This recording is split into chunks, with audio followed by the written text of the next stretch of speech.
Good afternoon. It's 12 o'clock and it's time for Windy News at 12. Coming up, UEW to host vocational and training curriculum workshop on regenerative agriculture. And EC said its greatest fear is misinformation in 2024 election.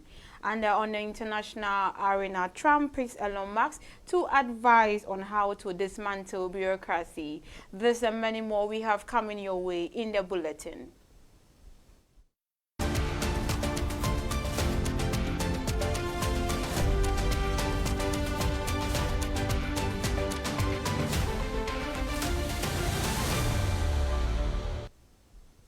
My name is Nana Ama Nyameke Baini. Now the news in detail. A groundbreaking vocational education and training curriculum focused on regenerative agriculture has been launched spanning Europe and sub-Saharan Africa. With a 24-month duration, the project aims to equip young farmers with the skills and knowledge needed to shift from traditional farming practices to sustainable regenerative methods. The University of Education, Winneba, is a key partner in the initiative and is set to host a workshop from November 18 to 22, 2024. Dr. Bright Ankuji is with the Department of Chemistry Education and a member of the team throws more light on the program. Of revival will not only land on shelves, as you have said, but we are implementing it in such a way that we'll have the real effect of the whole thing. So we are training farmers who are already even on the field. We are training students that will end up in the classroom to teach this concept of agriculture to the young ones. So tackling it from these aspects, we are making sure that whilst after the implementation of the project, in fact, one good thing about this is that we will even set centers of excellence that will continue this good initiative and inculcate this agricultural practice in the young ones and even those that are currently farming. What you have to know about regenerative agriculture, it's like natural way of farming. And you know the problem that we are having already, a lot of pesticides, a lot of chemicals that we use in farming. We have to find a way of cutting down on all these things. This is where regenerative agriculture is coming in. We are targeting producing the best food for you. We are targeting producing the best farm produce, the meat. It's not only on even, it cut across the meat that we eat, the food, the various things that comes from the farm. Regenerative agriculture will make it more natural so that it will benefit our health. Thank God we have a lot of people farming. A lot of people are already in the field farming. So we are just trying to modify a little bit how they do it, so that instead of depending more on synthetic chemical, we will introduce them on how to use natural supplement. So we are not deviating from how farming is actually conducted, but we are trying to put a little novelty in the way that we farm so that we are come up with the best product. We know that temperatures are rising and there is a need for us to take. Ajay, who is from the Department of Health Administration and HIV coordinator, explains what the project aims to address and countries involved. Proactive measures if we can avert this increase in temperature and then make sure that our agricultural produces and the sector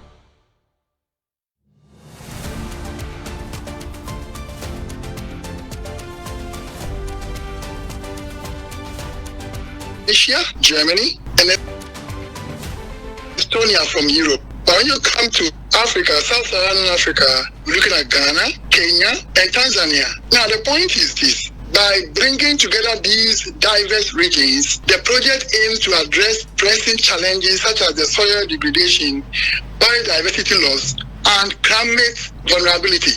The point is, when you consider Europe and Sub-Saharan Africa, we want to be able to draw from both regions to be able to come up with something that is more innovative that will serve global purpose. So that is the reason why we're looking at Europe. When you look at Europe in terms of climatic changes, if you look at the cold or the colder regions, the temperatures and their resistance to what the temperatures could affect in terms of the soil and its nutrient is totally different when you compare it to those of us who are in the temperate regions. The rate at which our soil degrades is totally different from the way theirs degrades. I'll give you a classic example. Whilst we are having ice melting, icebergs melting, and different species are coming up, ours is totally different. We are having total drought where the land is actually getting so much, the land is actually losing so much water. So if we are able to look at how the land loses its... Away from the university story to some political stories. National Democratic Congress NDC presidential candidate John Dramani Mahama has urged Ghanaians to cast their ballot in large numbers for the NDC in the election in order to ensure a resounding win. He stressed the significance of a strong mandate to implement the changes they want to see in the country and urged supporters to turn out in huge numbers to guarantee the party a resounding victory. Mahama emphasized that in order to protect the integrity of the vote, attention must be paid to every step of the electoral process.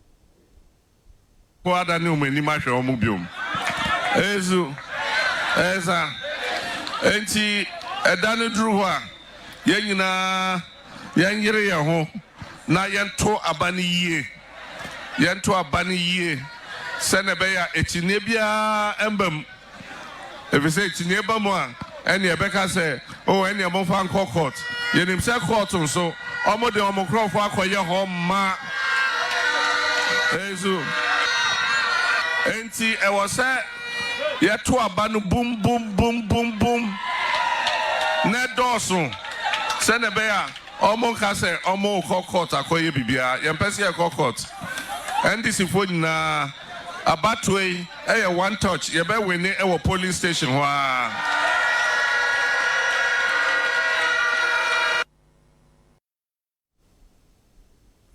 Away from that, the presidential candidate for the New Patriotic Party, Dr. Mahamudu Bawumia, has stated that the MPP has exceeded the National Democratic Congress across all sectors, despite facing global challenges like COVID-19 and the Russia-Ukraine war. Dr. Bawumia said this during a community engagement in Akrofom, Ashanti region on Tuesday, November 12. Notwithstanding, say yanya COVID, the global economic crisis in Aba, every sector of the economy, we have performed better than him. We have created more jobs. We have built more roads, more railway, more airport, more schools, more hospitals, more public libraries, more sanitation facilities, more cocoa jobs, more agriculture, more industry, more factories, more zongo development. Every sector of the economy. The Electoral Commission has raised concerns that misinformation and false news may significantly affect the general election schedule for December 7th, thereby eroding voter confidence and jeopardizing the electoral process integrity. The EC claims that if misleading information is allowed to spread, it could confuse voters and jeopardize the election legitimacy. The EC has emphasized the significance of taking proactive steps to confirm material before it is made public in order to reduce these dangers. The EC's Director of Training, Dr. Srebo Kwaku, emphasized that the unchecked dissemination of false information might exacerbate tensions and undermine the election's legitimacy. He urged the people and media to provide election-related information with precision rather than speed. For 2024 is misinformation, because both the traditional and the social media at times are in a hurry to put forward information without checking the authentication of it. So I'm saying that I am seeing ahead of us where people were coming out with some audios or videos that may even not be related to Ghana's election. But we have had instances where there was a video and they attributed to the district level election. I don't know whether you watched that. And the person was in green jacket. When everybody knew that in Ghana we don't use green jacket. So my advice to the media houses here is that they need to be very careful and cross-check every information they will get.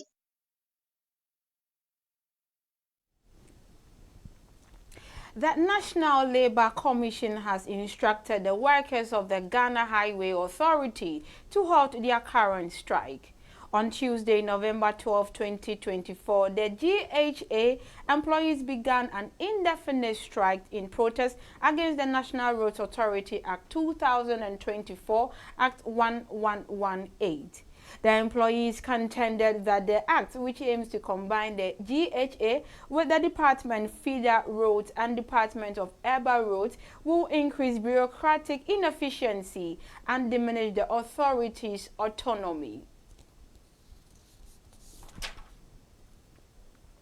The Bank of Ghana has suspended Consolidated Bank Ghana's foreign exchange trading license for a period of 1 month, effective November 26, 2024. For this ruling, the board relied on Section 112 of the Foreign Exchange Act 2006, Act 723. The central bank explained in a statement on November 12 that several infractions of foreign exchange market rules were the reason for the suspension. The board also issued a warning to all players in the foreign exchange market to adhere closely to the rules and regulations governing the relevant currency market.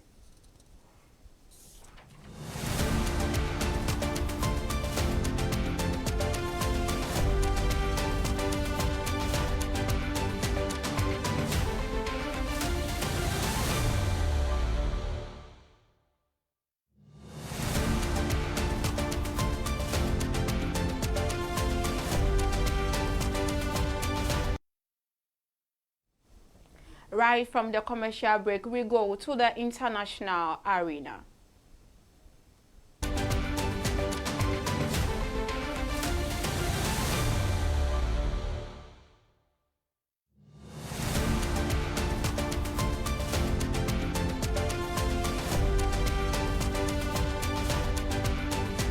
The 98.3 FM, seated right in front of you is Ampon Bismarck. So for short, Ampon B. Here we say we are the ultimate in campus radio. I entreat you all to be listening to Radio in the Bay 98.3 FM. And your Radio in the Bay, yeah, forget about it. All our social media handle, you can find us on YouTube, Twitter, Facebook, Instagram, TikTok. Follow us on www.uew.edu.gh. We are the ultimate in campus radio.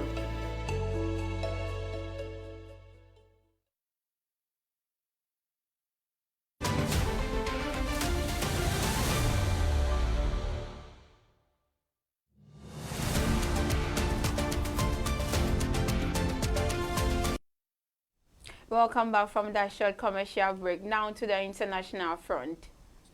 U.S. President-elect Donald Trump has picked Elon Musk to lead a newly created Department of Government Efficiency for his incoming administration. He announced that Vivek Ramaswamy, a biotech investor, will work with the SpaceX and Tesla founder on the project, whose acronym refers to Musk's favorite cryptocurrency, Dogecoin, to dismantle bureaucracy. The pair will provide external advice to the White House on how to drive large-scale structural reform, said Trump. Earlier, Trump announced the nomination of the Fox News host and combat veteran Pete Hegseth to be his defense secretary and named John Ratcliffe, a former Texas congressman and federal prosecutor, to lead the CIA.